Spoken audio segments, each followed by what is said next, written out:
In today's video, I'm going to teach you how to delete an artboard in Adobe Illustrator.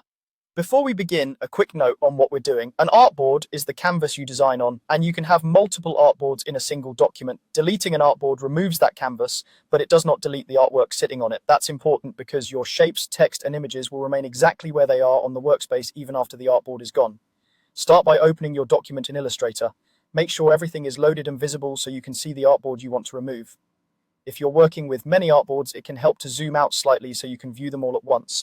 Next, select the Artboard tool. You can find it in the toolbar or simply press Shift+O on your keyboard. When this tool is active, you'll notice your artboards show selection borders and handles, which is how you'll know you're in the right mode. This is different from the regular selection tool, and using the correct tool is key to avoiding accidental edits to your artwork. Click directly on the artboard you want to delete. It will become highlighted with a bounding box, confirming it's selected. If you click and nothing highlights, click again carefully on the edge or name label of the artboard. This step is crucial. Illustrator will only delete the artboard that's actively selected with the Artboard tool.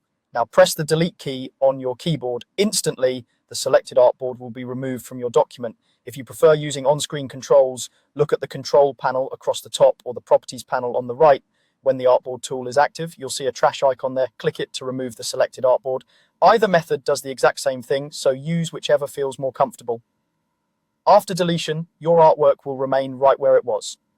If you moved something by mistake or removed the wrong artboard, press Command+Z on Mac or Control+Z on Windows to undo and restore it immediately.